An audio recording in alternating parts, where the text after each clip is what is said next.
It's my pleasure to introduce Paul Grundy, MD, who is the Global Director of IBM Corporation, IBM Healthcare Transformation in Armonk, New York. He's also the chairman of the Patient-Centered Primary Care Collaborative in Washington, D.C. As far as disclosure statement, Paul Grundy, MD, has nothing to disclose relative to this presentation. So without further ado, I'd like to introduce Dr. Grundy.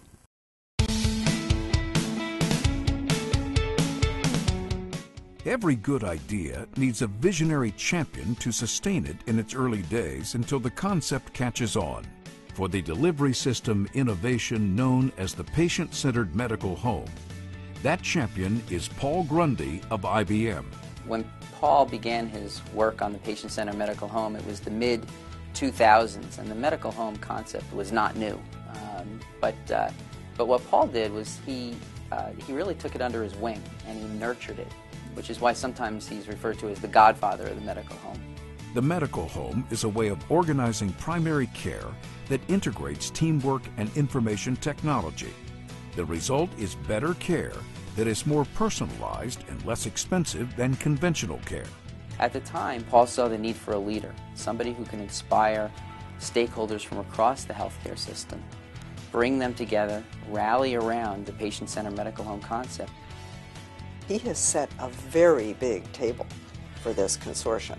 And some of us were saying, do you really need to have all of those players just to get a patient-centered medical home? And I think in retrospect the answer was yes, and I think Paul was the person who understood that. Dr. Grundy used his boundless energy and wide professional network to spread the word about medical homes' potential to improve primary care. Paul shaped the Patient-Centered Primary Care Collaborative, which is an organization now about 5 years in existence that has over 1,000 organizations as members representing virtually all parts of the healthcare system. Dr. Grundy inspires people, but also pushes them to improve.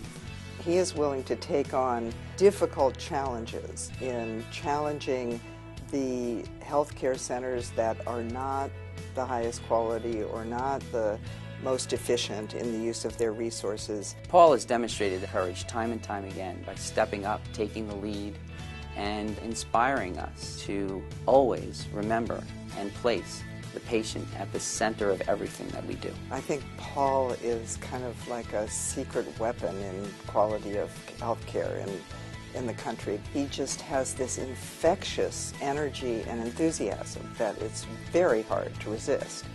For his energetic advocacy on behalf of integrated 21st century primary care, NCQA is proud to honor Paul Grundy with its 2012 Health Quality Award.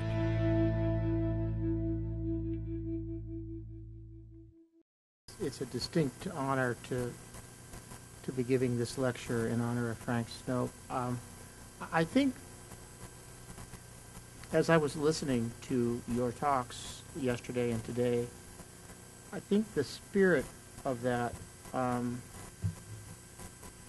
was best described to me and really seized my thoughts. In the pain lecture earlier this morning, when Susan Bowman described you all as the specialists of the whole person. As the specialists of the whole person. That's what we want to buy, right? We want to buy care that really has its foundational roots in a healing relationship that's really powerful and based on the care of a whole person. I want to start off with some good news this morning. And the good news is there's a lot of things happening around the future that you painted for yourself in 1967 when you described who you were as family physicians. And then you painted for yourself again in the future of family medicine in 2003. And then you painted yourself again with the promotion of the joint principles of the patient-centered medical home. I spoke to you 3 years ago, and there was a lot of kind of crossed arms and deer in the headlights. And 3 years later, I think probably more of you have been impacted by this journey and this transformation. When I asked folks 3 years ago how many really understood the concepts of the medical home, about half of you stood up. I think probably all of you would now, I suspect. And I think probably most of you have been touched by this in some way or another in your practice. Can I see a show of hands, those who have been impacted some way or another in these last 3 years? So most of you, yeah. It's fantastic. So here's some recent good news about New Jersey. First of all, New Jersey was selected as one of 7 markets for the CPCI CMS state, right? This morning, I was reading the news, and you received a $14.3 million grant going to Rutgers for care management, care coordination. The Hill, last week on the Hill, I had the privilege of attending a briefing in which Blue Cross Blue Shield Association was committing to the nation on the Hill, to our members of our national legislature, that they were going to stick the course around rebuilding a delivery system with high performance primary care at the base of that. And the example that they used was the work that you guys did in the New Jersey Academy of Family Physicians with Blue Cross Blue Shield, right? I'll show you the data in a minute. With the selection of CPCI, a bunch of the payers stood up to this here in New Jersey, and I think a lot of that is because of the commitment they've seen over the past few years from you, the physicians, towards helping your patients get better care. So, anybody here from Horizon? So, stand up. Horizon, they stood up to this, right? They stood up to this. Anybody here from United? United Healthcare? Stand up. United stood up to this. They really committed to this. So I was last week I was in North Dakota and Michigan. And North Dakota is the first state where every single one of you is a medical home. First state. Every one of you. And they did an announcement last week between the 2 major hospital systems, the NJAFP and the healthcare plan there. Mainly it's Blue Cross Blue Shield because that's the majority of the payer there, where they really had a strong commitment towards moving ahead.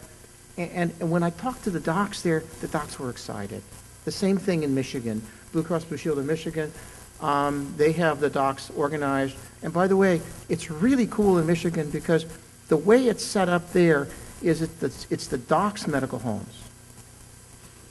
And the payers support the docs' medical homes. So you should talk to your colleagues in Michigan about kind of how to do that. But it's very exciting what's happening here in New Jersey. There's just a tremendous amount of movement. And the fundamental, here's some early data.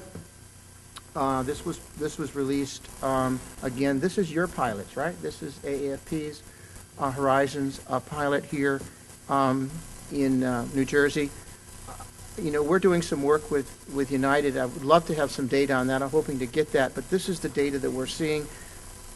This is amazing data.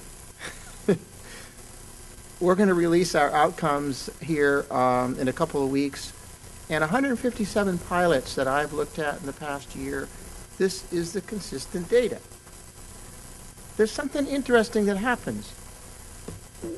When our patients have a meaningful healing relationship, when they have a specialist that cares for them as the whole person, as Susan said, and they actually begin to look at managing upstream, right? When they actually begin to look at managing, as I heard the last lecture, somebody's diabetes, this is what we see.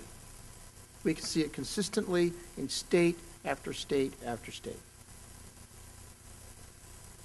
It's the kind of care that you want, that your family wants, that your mother wants, that we want.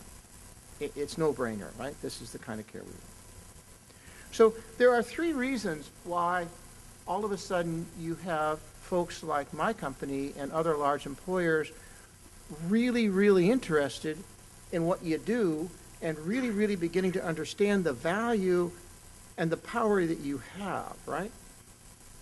I mean, what's cute about you guys is you're really, really powerful and you don't know it. You know? You're beginning to learn, but you don't know it yet, right? And what, when we saw you, when we saw you in 2003 do the future of family medicine, step up to this, to say that we understand it, we get it as an organization, all of a sudden there could be an interesting conversation that occurred, a change of covenant conversation between you, the healing physicians, the whole person specialists, and us, the buyers. No longer about a episode of care and a fee for service, but really about what you've always said you wanted to do since the beginning and the founding in '67, and that is manage your patients and your families. So the three reasons why this is going to happen, and it has not much to do with the Accountable Care Act, one way or the other, but they're global reasons. They're broader than the United States. But we just are the most acute at it because of our cost structure. The first is unsustainable cost. So it really hit home to me when I looked at the RAM study data that demonstrated that every single cent of increased labor productivity, of increased labor return or pay was absorbed in the past decade by escalating healthcare costs, every cent. So we've gone backwards in terms of our living standards, right? It is our largest enemy. In Al-Qaeda, it's uncontrolled healthcare cost that is going to most likely bankrupt us. This is our trend curve. This is not a sustainable trend curve, right? This is our trend curve as a buyer. So this is an important slide. This is about a year or so old now from Health Affairs. And it shows us that we're dead last, and we're dead last at twice the price of any other nation on the face of the earth. You all know that, right? This is a bit of evidence that's probably the best indicator of the delivery system, of the value of the delivery system of healthcare, and that is 15 years of life lived after age 40. What percent of them are still alive, and at what cost, right?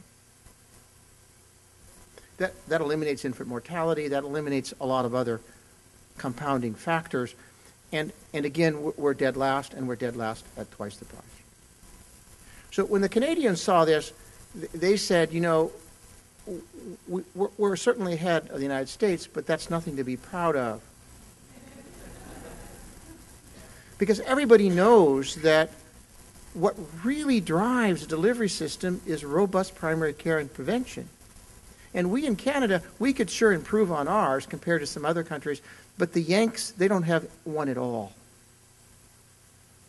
They went on to say that for us to beat the Yanks would be like beating a bunch of midgets at a basketball game, because they don't have robust primary care. You see?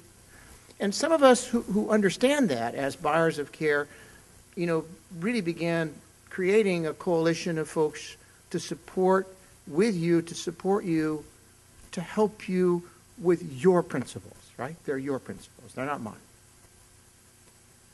So I would ask you to really take leadership of those principles in your state, like the docs have done in Michigan, like the docs have done in North Dakota, like the docs are doing in Rhode Island, and like you're doing here in New Jersey.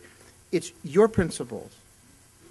It's your practice. It's your medical home. You need to work with your colleagues in the plans who are the payers on my behalf to help you get there, because you're going to need to have their data. You're going to need to interface with them in some meaningful way. But at the end of the day, it's got to be your medical homes, right? Does that make sense to everybody? It's, nobody else can take the leadership but you, and you have in New Jersey done that. So I'm extremely encouraged. The other point I would like to make on this slide is Dubuque, Iowa. Dubuque, Iowa kind of looks like Australia or Switzerland. It looks like that to me. It looks like that to my CFO. So we have 4,000 new jobs there. It's a sucking sound you don't want to hear in your state, and the sucking sound is your jobs.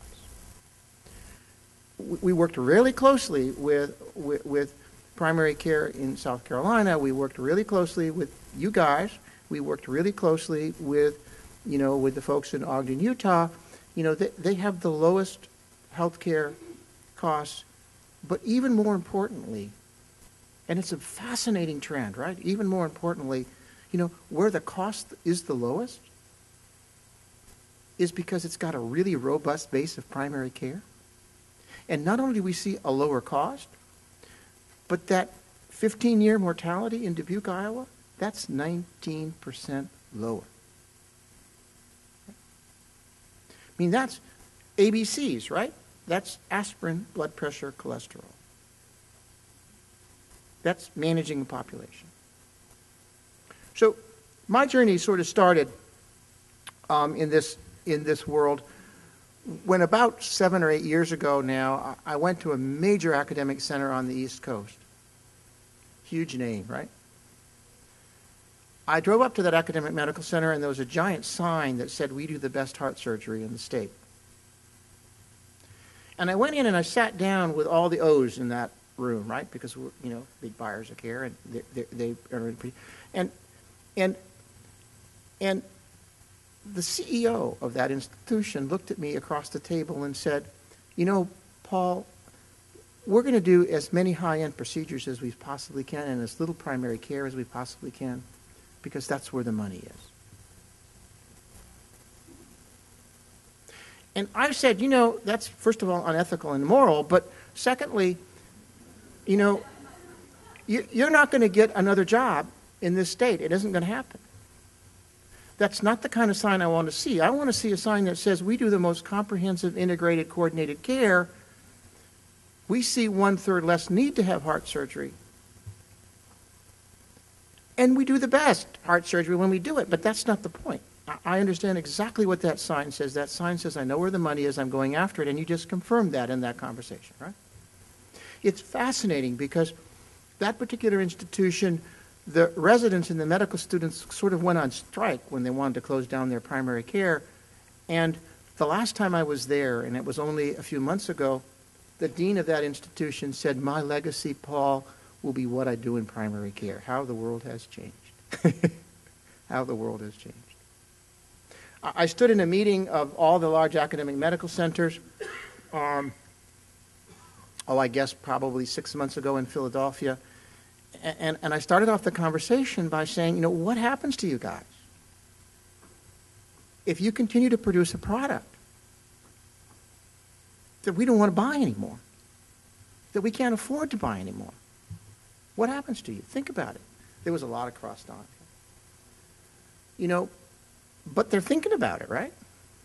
Because there's a lot of things going on that, and we'll get into a few of them, and you can stop me whenever I get too far down the road, but a lot of things going on. So the other thing that's driving this trend, if cost is one, the second is data. You see, data is going to do for your minds what X-ray's done for your vision.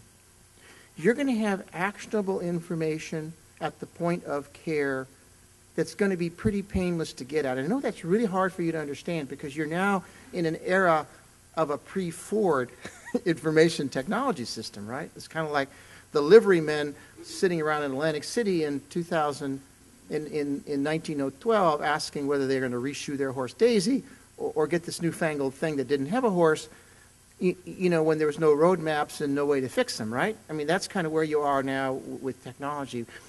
But the residents that are probably all sitting in the back of the room and the medical students, their world is going to change. Fundamentally change. You see, the medical students that are in medical school now already are not going to need to be data storage repository units. Already. And do Do you understand fundamentally how that shifts the power in your favor? Do you get it? Do you understand what that means? What that means is that no longer are we going to super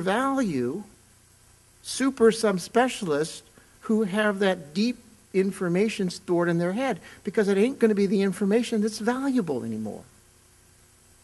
That changes who you are and what you do. That changes it back to the core of what you are. What you are is about a healing relationship with an individual, with a family, with a community, right?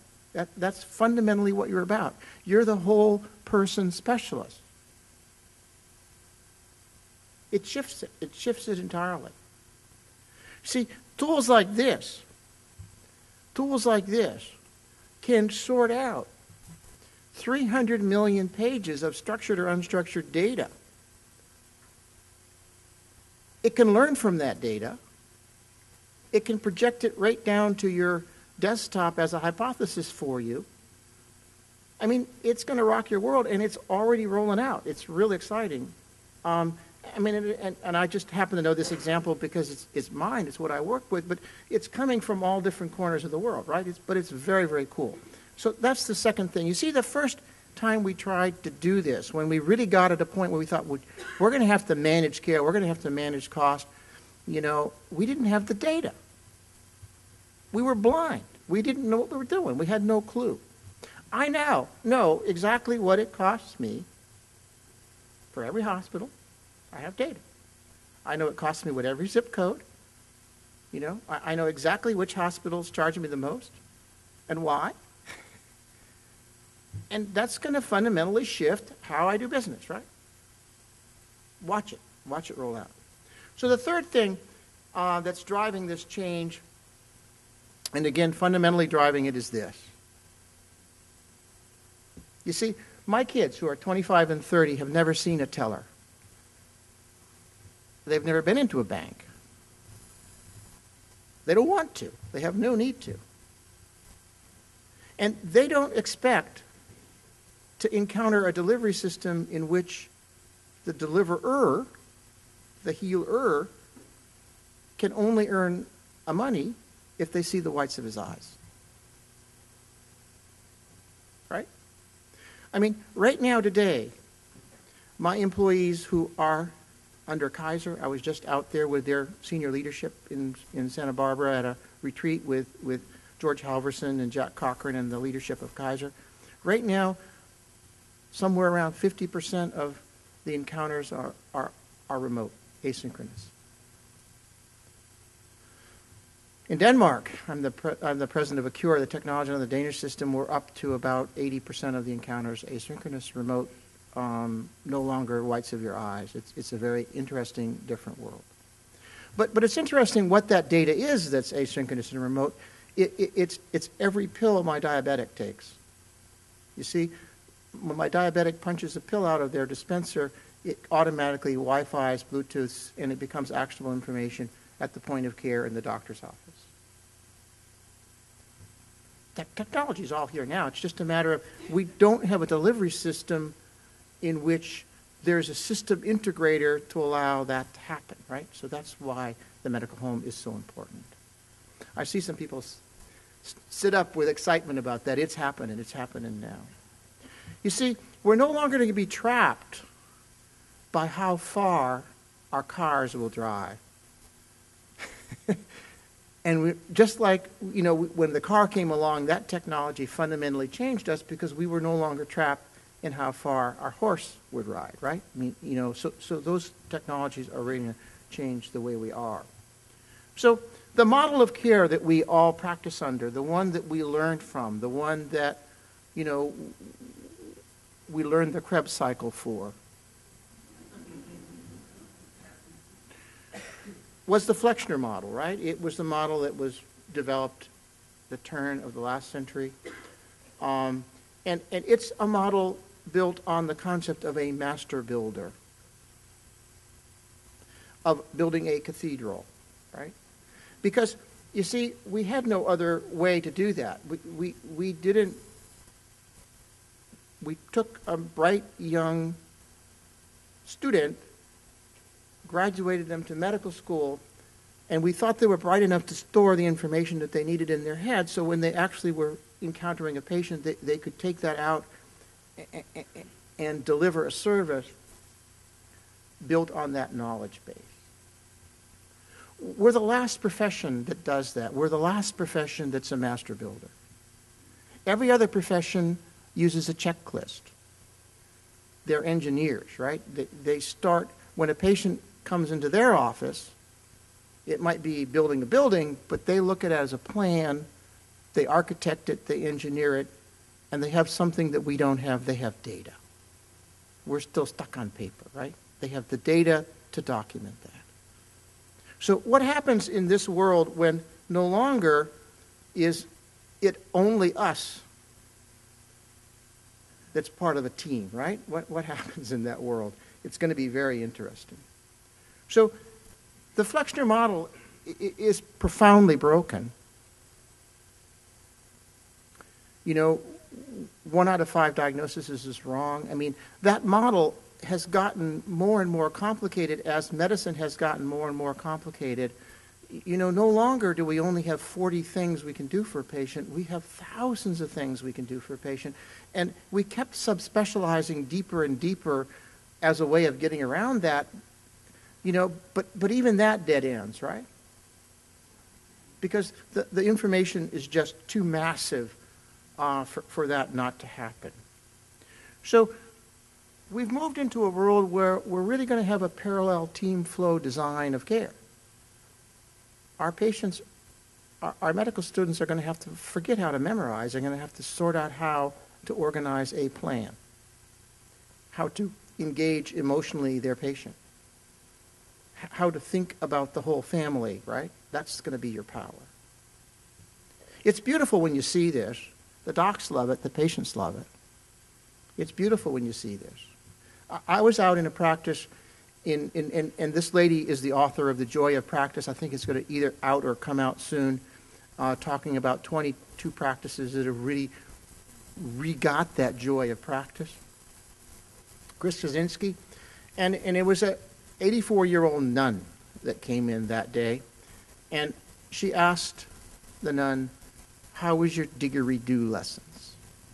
This is an Australian instrument. I probably pronounced wrong. And the nun spent a minute or two talking about her didgeridoo lessons, and then Chris said, "You're going to go with our care coordinator, and they're going to sit down with you and develop a plan for your diabetes. And then we're going to manage your diabetes, right? We're going to manage it. We're going to manage it tightly." And she did that, and I went and watched, and they designed this amazing plan, and they really had a team to follow up and follow through. You see, in Chris Kaczynski's hands, in the hands of places like CareMore, those diabetics are now experiencing 60% less complications of their diabetes. That's 60% less amputations. That's 60% less blindness. It's beautiful to see. And Chris is going home on time. And I went to Chris and I said, "What was all that about?" And she said, "Oh, I do 2 things with my time. Difficult diagnostic dilemmas and relationships. Everything else is done by somebody else at the top of their license." It's a team. It's a parallel flow. The cultural block on this, the most difficult breakthrough element on all this, is going from that Flexner model to this model. It's us as doctors not wanting to give up, you know, what we've been trained to do, right? It's not easy. It takes a few years to really go through that shift. I was visiting Joe Mambu. Some of you might know him, one of the national demonstration projects with Bob. And he said, "I get it. I finally get it. I'll never be there," he said. It's always going to be a journey. I'm going to get up in the morning, I'm going to huddle with my nurse, I'm going to talk to my patients, and I'm going to learn from all of that experience how what I learned today is going to make me better tomorrow, right? It's Six Sigma, it's lean, it's engineering, it's process design. It's a huge shift in your world because, you know, your world was one in which you were a master builder. You had your storage capacity device filled up in medical school and residency training, and your expectation was that the rest of your life you're going to sit there and regurgitate that and have enough stored that you're actually going to be of tremendous value. It's a fascinating world, but it's a world where the power is shifting back to you. Why? Because in this world, you guys are the project engineers. A specialist, a partialist, as I like to refer to them as, is someone who you bring in as a subcontractor. It's the way it's got to be. You know, there's no other logical place except in the house of primary care. There's no other logical place for first contact, comprehensive relationships, care coordination to exist. It ain't going to happen with my cosmetic dermatologist.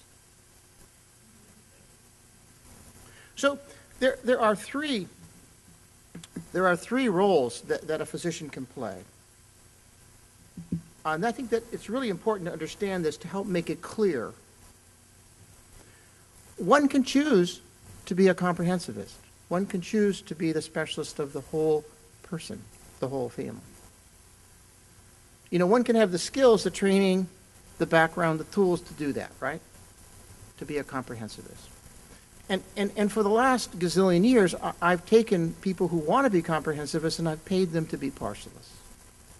Paid them to do an episode of care, right? So it just doesn't match, right? So that's the shift we're going through and changing the way we pay. So the other thing that, and by the way, the House of Family Medicine is really the only specialty that is unconflicted about that, right? I mean, you all knew that that's what you were signing up for. If you go into internal medicine, you know, you can do that. That's possible to do. But you can also decide later in your career you want to be a partialist or you want to be a principal care provider. So the next thing one can do in medicine is one can be a partialist. One can get really good at a hip or a knee. One can get good at doing liver transplants, right? I mean, you know, there's all kinds of things that you can focus on. But, you know, when I have 5 partialists, all looking after my patient without any adult supervision, right? Without somebody who specializes in the whole person, I mean, not good things happen. It's really dangerous. And that's the reason why, frankly speaking, the more expensive the care is for me, the worse it is. That's why there's an inverse relationship, you know, where you don't, when you only have, you know, herds of partialists without any adult supervision, without any person looking after the whole person, is where I get into serious trouble. So that's why I and others are redesigning our benefits, right? So if there's 3 things that are driving this, if it's cost, if it's data, if it's new technology, if it's ability to communicate more effectively with tools that you're not used to using yet, but you will, then the 3 things that have to happen to make that happen are these. The first one is benefit redesign. That's my communication with my patients, right? That's my conversation, right? So, you know, what are we doing? How are we thinking about that? So, one very interesting thing that the University of Michigan is doing, Robert Wood Johnson wrote it up, is they offer all of their employees really inexpensive benefits if they'll put a pedometer on them and they'll let the information be Wi-Fi'd into their personal health record. Right?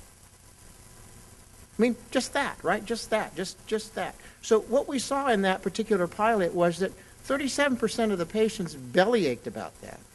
Oh, you're invading my privacy, you know, but they did it anyway because it was cheap enough, right? I mean, you know, just like they complained about shopping at Walmart, but they shopped there anyway. And a year later, those guys are our champions. They're the ones saying, "Thank you, you got me moving." I mean, you know, we appreciate that you care about us, right? Because all of us need a kick in the butt sometimes, right? But so, you know, part of this is first dollar for primary care. So our employees, they pay nothing for primary care. No out-of-pocket, no cost, free. We incent them. We encourage them to do, to see as many and often, and we encourage the physicians to encounter them not as a cold, because sometimes we're concerned that they maybe go to you too often, but when they encounter you, use it to solidify the relationship. Use it to incent them to actually turn on their phone when they have a pedometer on it, right? To begin to look at things like that. So on the other side of the coin, we tell our employees that if you get your knee cleaned out for your osteoarthritis, you're going to pay for all of that because it's of very little value.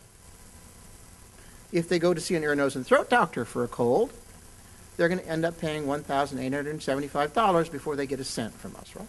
So you design the benefits to incent what you want, right? So if you gave everybody a $20 deductible and you told them,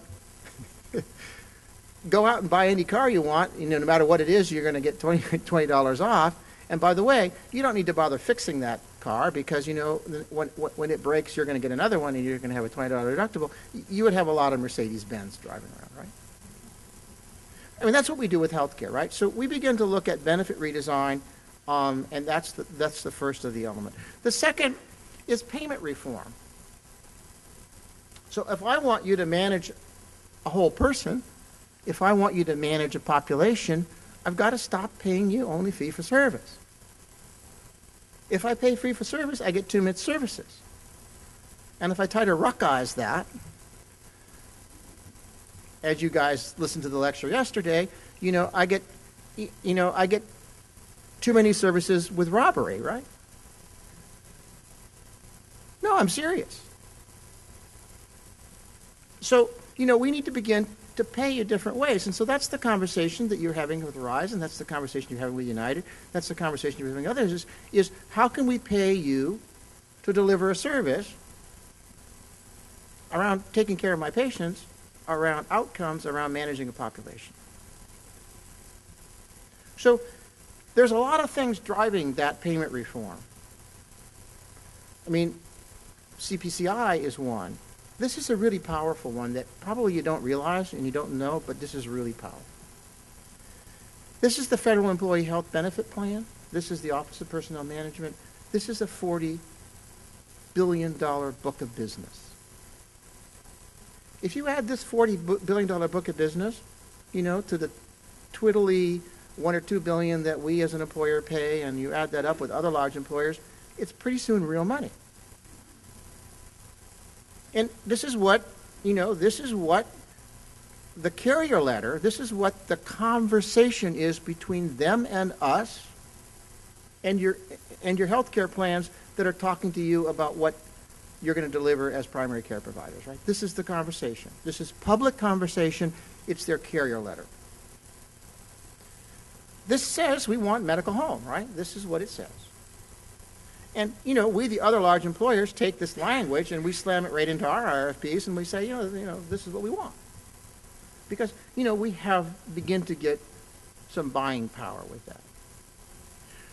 So this is the technical guidance from the Office of Personnel Management. This looks an awful lot like exactly what CPCI is, right? And it isn't by accident. The folks from the Office of Personnel Management, they were in the Capitol the day the CPCI met with the healthcare plans and said, make sure you remind us when you put in your bid for next year that you're playing in CPCI, because that's going to be important to us. So, but even perhaps more importantly, is that if we do have, and I suspect we will, some sort of an exchange, either state-led or federal-led, what's underneath that? What's underneath that under Section 1334 of the law is that what OPM buys, right? how OPM structures the buy will really color that national exchange, because OPM is responsible for organizing that. You see, OPM is the only federal agency that buys health care the way I do from United, from Horizon, right? I mean, they go out and they bid. They do what I do.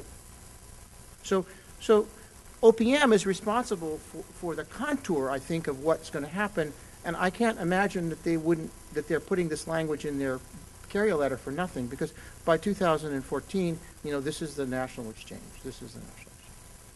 So, the guys that are stepping up to this, who are building medical home capacity now, I think you're going to be in really good position as this moves along. This is what they're asking for, and again, this is not much different. This is public information. This is out there. This is not much different than the CPCI. By the way, every one of these points, every single one of them, went into our RFP. By the way, all of these things, they all go right back to one thing. They all go right back to the future of family medicine. This is what you said your future was going to be. Your future was going to be managing a population. Your future was going to be enhancing communication. So this is the CPCI, and I'm not going to go into this in any detail because you guys have probably gone over it ad nauseum. You're one of the CPI states, but frankly speaking, it's about coordinating care, it's about patient engagement, it's about access, it's about managing chronic disease with risk stratification. This is a lot of money, you guys. This is for the first time, in this state, CMS really stepping up and saying, we have skin in the game. We're going to play with the other employers, the other buyers of care, to get a better proposition, to get a better outcome than we're paying for. Let me make it really clear what we're paying for. We're paying for a healing relationship, a whole person orientation, the care of a healer who is willing to manage a population with better upstream care and to help us put barbed wire around unnecessary services. That's it. Simple as that. And we're going to structure how we pay you to reward that. Again, North Dakota, Hawaii, Michigan, there has been no uplift in fee-for-service for 2 or 3 years to any of the primary care docs or any hospitals for that matter. The uplift has been around delivering value, around shared savings. So this is what it looks like. Again, we talked about RFP already, but this is the concept, this is the conversation. This happens to be, large companies and what they're saying in their conversation. So for us, the world changed back early this year when on the 27th of January, WellPoint said, we're all in. 14 markets, we're in. Horizon had already said that a year before. Michigan had said it 3 years before. So we're now up to, I think, most of the Blues doing it. And then United came online and said, we see a 10 and raise a 10, right? I mean, they on the February the 8th, there's a great article in the Wall Street Journal that really begins to change that conversation. So this is some of the early data. This happens to be data from multi-stakeholder pilots, of whom I think probably United and WellPoint were in both of these. I'm not 100% positive, but I think so. But these are the multi-stakeholder pilots data. I was in a meeting with some of the healthcare plans probably the end of last year, and the actuaries said this kind of data is the best data we've ever seen. If we cut this data in half, it's still twice as powerful as any other pilot we've ever run, right? And you saw the data already from New Jersey, and this is very similar data. So fundamentally, foundationally, the power equation now shifts, in my mind, away from dataless storage and valuing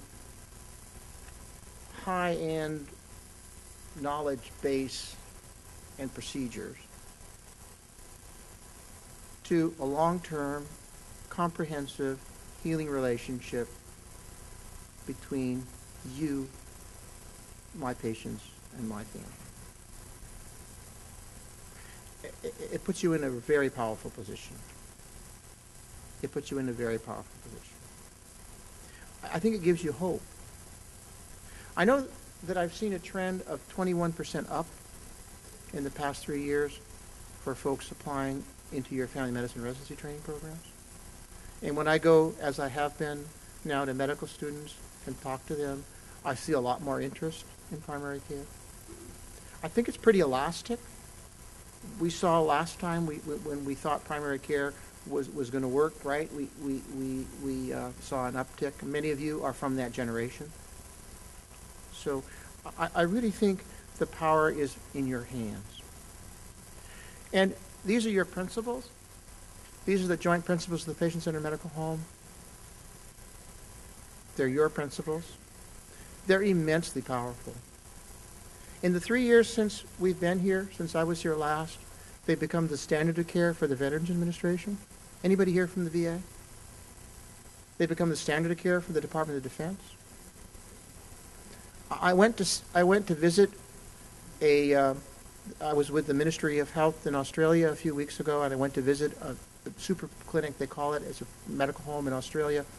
And I went in the back, and they were unannounced, by the way. They didn't know that I was coming. They were watching a video of a medical home done by the U.S. Army on the U.S. Army medical home webpage, right, on Facebook. You can Google MHS Facebook medical home. They were watching a video off of that on the huddle, an 8-minute huddle. I mean, it's viral, right? I was jet lagged. It was early in the morning. I was really tired. I just started crying.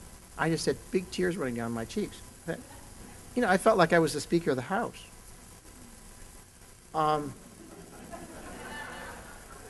You know, I mean, it's amazing how much this has really caught on. But they're fundamentally your principles. Sorry if I offended anybody, but, you know, that's true. I think my hour is up, but I really appreciate the opportunity to come and talk to you, and I respect immensely what you do, and thank you, and as Doug Hengley would say, bless your heart. Oh, thank you. You have time for a few questions? I do. I have time Okay. for questions. So Dr. Grundy has time for a few questions, but before that, I'd just like to say that, Paul, you are a friend of primary care. You are a friend of the American Academy of Family Physicians. You are a great friend of the New Jersey Academy of Family Physicians. You're my friend, but I think most importantly, you're our patients' friends. And the New Jersey Academy of Family Physicians has had an award that we've given out infrequently in the past, but you are a worthy honoree, and the Board of Trustees has wanted to honor you with this award. It's the Edward A. Shower, MD, Public Policy Award. Ed Shower was a great leader of our academy, a past president for many, many, many, many years prior to Rich Cirillo. He was our Speaker of the House of Delegates, and he happens to be Joe Shower's uncle. And so this plaque says New Jersey Academy of Family Physicians, the Edward A. Shower, MD, Public Policy Award for promoting positive interaction between family medicine advocates and governmental leaders to advance the delivery of high-quality healthcare services to the citizens of New Jersey. Some people dream of worthy accomplishments while others stay awake and do them. Presented to Paul Grundy, MD, today, 2012. Thank you.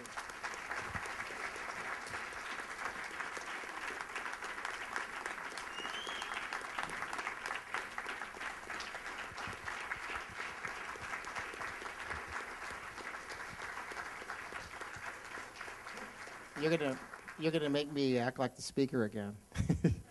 Thank you very much. I'm humbled. Question. I truly found it inspirational. I really enjoyed it. One phrase that didn't come up, but you described it, is one Bob is fond of using: high tech and high touch, and that I think is another way of saying that we're going to use the technology and we're going to retain that relationship. I have students with me very often, and one of the things I emphasize to them, they're spending so much time trying to accumulate knowledge, figure out what the diagnosis is, what the treatment is, and that's often the easiest part of the thing. The thing is, do they buy into the thing? Do they do what you ask them to do? And that has a lot to do with that relationship. If you establish that relationship, they're more likely to do it. I certainly believe in the use of technology. The transition that we're going through is a difficult one for older people like me, but I'm working at it. I'm working at it. It's difficult to transition. A lot of the data that demonstrates, I like the graphs and everything, and comparing the Starfield data, the Yale Atlas, and so on. People should not lose sight of it, that's all before the patient-centered medical home. That value, I mean, I'm not saying we can't do better. We will do better. We can do better. But those savings, a lot of that stuff that we're demonstrating, existed there under the old system, the cottage industry that many of us still participate in, and that hasn't been valued. Insurers paying less than Medicare rates. That was what produced those data points that we're looking at. They were not produced with the patient-centered medical home. I think we can do better.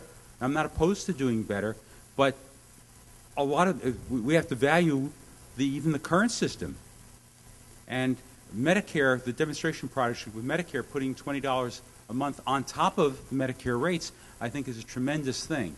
In New Jersey, unfortunately, some insurers are paying less than Medicare rates. And I find that, well, I find that appalling. One of the things that became really clear to me is when you actually have large integrated systems that really have technology pretty well down pat, Denmark, Kaiser, they have to learn a different lesson than the conversation I had this morning with a single practitioner in a solo practice. You see, his model is the best model. Frankly speaking, his model is the best model. For the emotion of the patient, right? I mean, the concept of having somebody who's your doctor, who's special, who's really, really special, is immensely powerful. And it isn't the big integrated system model that's the best model. So Kaiser is actually trying to make itself small. Over the past few years, my patients have gone from telling me I'm a patient of Kaiser to I'm a patient of Dr. Smith. And my patients now tell me that 87% of the time they see their doctor when they go to Kaiser. And my patients now tell me every encounter that they have with Kaiser starts off with, I'm calling you on behalf of your healer, your physician, Dr. Smith.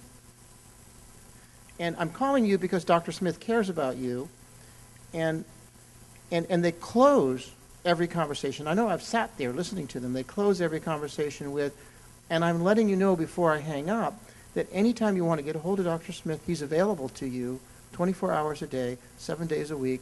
All you need to do is email him. And by the way, Dr. Smith spends about 20 to 30% of his time not in face-to-face contact anymore, but in those kind of encounters. My patients love it. They absolutely love it. And of course, it's the reimbursement system that drives that, right? Because, you know, Kaiser is a single payer system, so to speak. Absolutely, they're salaried. Kaiser. But what's fascinating is that the big integrated systems are trying to act and become small, like that single practice doc that I talked to this morning at breakfast, right? That's what they're trying to get at, because there's something really special about that. I think we need to retain that ability. And again, listening to Susan talk today about pain management, about death and dying, about the conversations of life that are important to us. Fundamentally, those kinds of conversations have got to be built on something really important, and that's trust. Now, trust is a relationship, right? That's what it's about. That's what I want to buy you your time for. I want to buy your time to understand difficult diagnostic dilemmas and relationships. And I want to offload a lot of the crap that you do with the technology, right? I frankly think, and I think the time will come, when you can have a normal conversation with your patient, and instead of spending a gazillion hours, scribing that, it's done automatically, right? It's going to happen. That's the kind of stuff I think I need to support you with. It's not that I don't, but I want you to be able to have the time with the patient. You brought up Canada, so I'm just following it up. When you look at the Canada Family Doctor website, there's a whole big thing on medical home, and, yes. And I was struck by how very much the same it is as everything that we do, and I didn't know if there, obviously there's a relationship there. I didn't know if it was a combined effort or what the deal was, but you just said that this system works in a single payer type of system, right? If it works with Kaiser, he's got the time to do that. He's salaried. He's going to take care of the patients, whether it's in person or on the email. And I'm always inspired and motivated and excited by everything you have to say until you get to the part about how it all has to tie into the insurance companies. How does it work in Canada without the insurance companies funding it? How does it work in a system that's just about patients and doctors and not about insurance companies? In Canada, the insurance company is the province. They pay, and they're shifting just like the insurance companies are here, just like CMS is here, to stop paying only for an episode of care. But in Canada, they're not salaried. They are, unlike Kaiser, they own their own practices, and they build the insurance company, which happens to be the provinces in Canada. So they're going through that same migration, and it's called virtual integration, right? You can either have an integrated system, like I just described with Kaiser, and there's examples of those, many of them around the country, and increasingly more physicians are working for those large systems. That seems to be the current trend. And the point I was making was, even in that, you need to keep that individual relationship. But also in parts of the country, we see plans working together and creating a mechanism to pay you differently to reward you managing a population. And that's what CMS is trying to do. And they're trying to do that in collaboration here in New Jersey with a half a dozen of the healthcare plans. So we see that working in places where, I guess a great example would be the Adirondacks, just north of you here. There's 157 primary care docs there. They all got together and sat down with the plan and the Commissioner of Health's office and said to the healthcare plans, to the buyers and payers, it is unethical, it is immoral for us to do an episode of care for a diabetic. A diabetic needs a plan. They need care that's coordinated.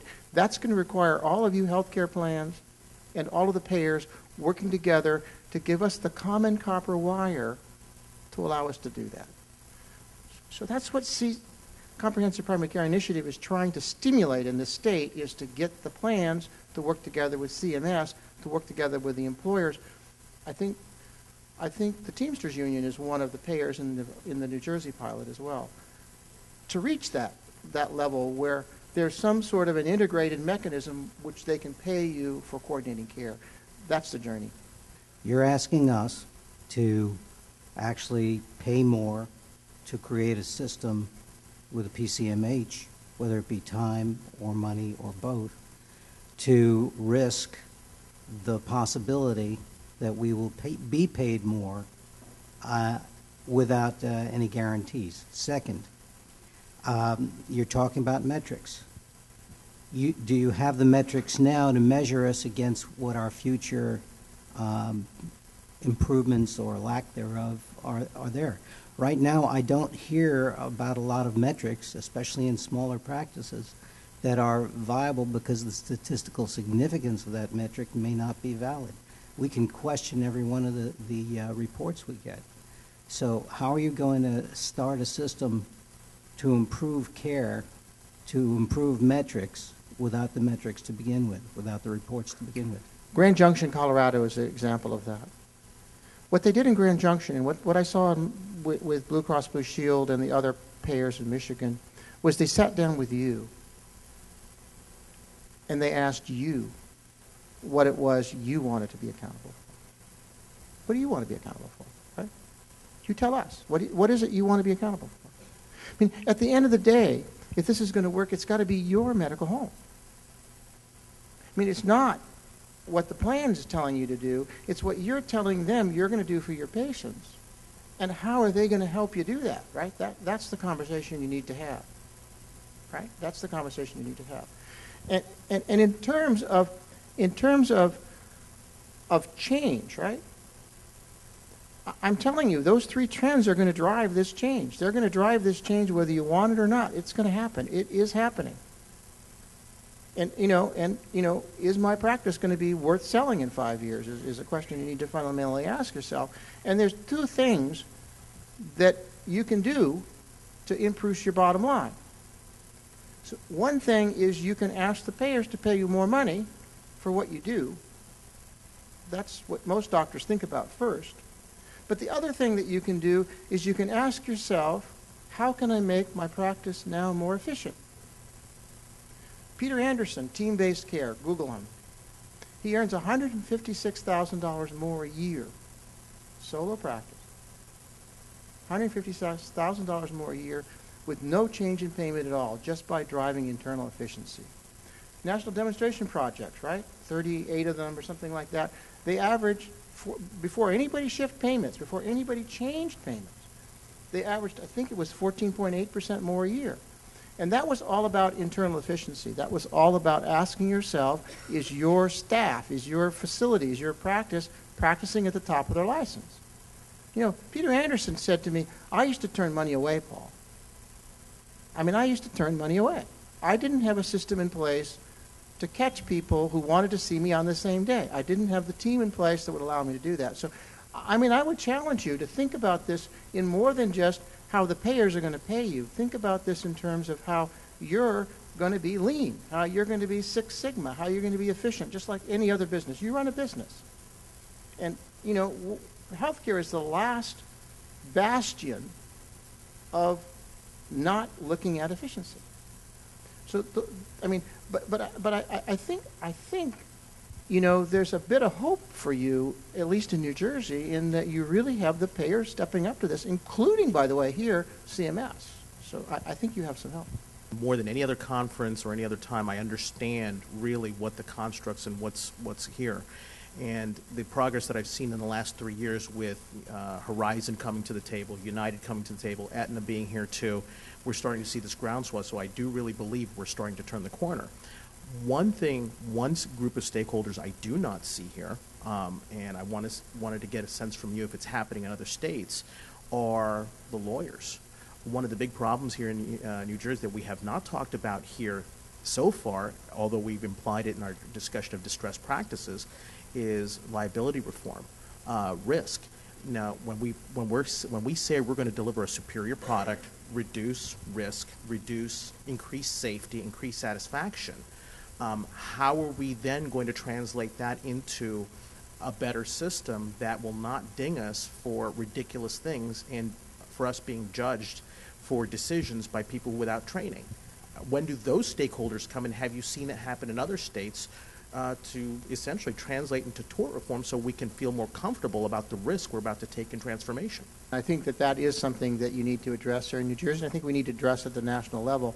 It was quite interesting in that I know for a fact that Bacchus actually had a space in the Accountable Care Act from the Senate side, and as of course you know the Senate side prevailed, to put language in about liability reform. All it would have taken was one Republican vote. That's all it would have taken, and you didn't get that from anybody. I mean, I think if the Republicans had not walked off the table, walked off the tennis court at that particular time, we probably could have gotten some liability reform in the Accountable Care Act. But that whatever language and legislation occurred needs to be amended, because the intent was, I think the intent was to try to do that. But we need to get national liability reform. But on the state level, you need to address that as well. Do you think as we transform ourselves into a PCMH state with all our aligned stakeholders, that we can then take that as a tool, as a powerful weapon towards these powerful lobbies and say, hey, we've done our share to, implicitly reduce risk and improve quality. Can you now take the sword of Damocles off us? I think so. And also, the fact of the matter is the closer your relationship is with your patients, the less likely you're going to be sued, even if you really screw up. And you guys aren't sued very often anyway. I mean, it's pretty uncommon for family medicine physicians who are focusing on the whole patient to get sued. I mean, I know it happens, but and I know you get dragged in sometimes on ancillary ones, but as a general rule, I don't think that tends to be the focus. But absolutely, I mean, I think the medical home concept, and we already have some early data telling us that that's the case. With enhanced relationships, when you really have, you're off the hamster wheel and you're spending more time doing what you should do, that's around relationships, you're going to see malpractice decline. Actually, a very quick comment at what Kennedy just said. I had compared my malpractice insurance with an interventional cardiologist. I've never been sued. He has. My malpractice premium is actually higher than his, and I'd asked for an explanation from the insurance company on that. And the theory was, as a primary care physician, with how little I get paid, I have to have a much greater volume through my office in order to pay expenses and to have a salary, so I'm more likely to make a mistake in a patient of a younger age, resulting in a higher payout. I had first heard you present in 2007, I believe it was, at a American Academy conference, and you opened by saying that you were tired of, for your company, buying lousy care. And I have to admit, when I was first listening to you, the first 5 minutes, I was absolutely furious what you were saying, and then realized that actually you were saying the way that our system is set up is not valuing primary care as it should be. And we have talked at a few other venues over years. The point here in New Jersey that I wanted to make is, yes, it makes perfect sense. Let us take care of what we need to take care of. But there is a huge discrepancy in how we as physicians are being treated by the insurance companies. Dr. Berger had gotten up, and as a solo practitioner, myself as a solo practitioner, we just don't have the power or the authority to get a vice president on the phone to correct the payment. Two of the major national insurers have reduced their payments to me to 50% of Medicare, and I just can't be any more efficient than I was at the time. We have, as you said, you've asked us to step up to the plate, and we've been doing it for 20 years. I think at this point, there really needs to be extreme pressure on the insurers to say, the way you have handled the system has caused such a deficit that it's time to you step up to the plate and really fix it. Now, with that, I have one question, and I mean this partly in jest, but as the godfather of primary care, could we ask you to put a little bit of muscle into those members of the PCC that have not stepped up to the plate yet? I mean, I think hopefully, when you deal with folks, large corporations and CFOs of large corporations, their frustration of spending money for little value is so high that they squeeze the healthcare plans, right? And that's an argument we often get. There's no conversation that occurs now between companies and the healthcare plans that our CFOs aren't in the room with us, right? I mean, it's reached that level. I mean, you heard about jobs being moved because of that. And when you squeeze the healthcare plans traditionally, what's happened, and this is again my view of the world, and I've seen this work out in many parts of the country, is who's squeezable? Is it the one orthopedic surgical group in town? When you say, we're going to give you 85% of Medicare, take it or leave it. Okay? It ain't. And so who's squeezable has been you. And what happens to you is a self-defeating cycle, because, you know, what I saw happen in Vermont was they squeezed you, and everybody had to leave their practice. My patients got disrupted because these guys all of a sudden started working for the large medical center who had 150% of Medicare guaranteed, right? I mean, and so the value to us was pretty short term as an employer, because Exactly. you know, very short-sighted. It was very short-sighted. So you have some progressive employers that have stood up to this, and we're getting more and more on board. But as a general rule, and I'll be frank and honest with you, our consultants, or as I like to call them, insultants, you know, don't know how to make money off of this. So they keep coming back to us and telling us it's all about total cost, right? It's all about only cost, which, you know, drives the employers to drive the plans to say, because, you know, they think it's all front-loaded. They don't understand that it's changing three things: benefit redesign, payment redesign, practice transformation. You got to do all three. They just think that if they squeeze Blue Cross Blue Shield hard enough, that Blue Cross Blue Shield can somehow take money out of the system. But the system has learned how to get the money back pretty quickly, and it becomes a self-defeating cycle. So we see this trend line that just goes on up and up. So, I mean, what I'm trying to do, what we've been trying to do, the campaign is to educate employers, to educate you, to educate others, that that's not a battle that you're going to win if you only look at it with that weapon, right? That weapon doesn't work. Yeah, that's year to year. That's not down the road. Right. No, I get it. I completely get it. And so, you know, you now have large employers speaking up for you. I was just down in Virginia where Norfolk Southern got on the stage and, you know, said, we're doing first dollar for primary care. By the way, you have lots of employers who get this well enough when they can't buy it. They create what I call a corporate concierge medical home. That's a trend that's really increasing, where they actually hire you to come and set up a facility on or near site to deliver medical home level quality, because they can't buy it from the healthcare plan yet, right? And that trend has really been escalated over the past few years. So many companies are getting this now, but many companies aren't at a point where they don't have somebody like me that focuses on this, and they're not at a point where, you know, they quite know what to ask for. And the plans haven't yet quite figured out how to create an 8x5 glossy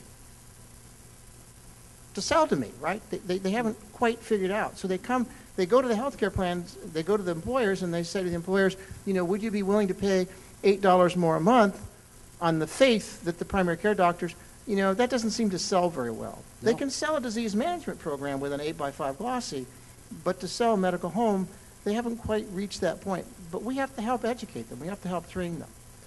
But on the other side of the coin, to deal drugs, it takes a buyer and a seller. It takes a buyer and a seller.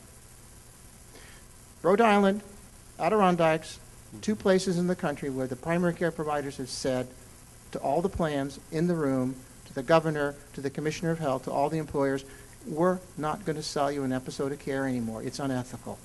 It's immoral. If you want to buy from us, it's not about price. It's about having the common copper wire that we can actually coordinate care for our diabetics. You know, you're not paying us to do that. You're paying us for an episode of care for a diabetic, and that's not what the diabetic needs, right? Exactly. So, I mean, I think it's going to take some cojones on the part of you guys as well, to push and shove and demand that the right thing be done by the patient as others step up to support you. Thank you very much, Dr. Grundy. It was a wonderful conversation.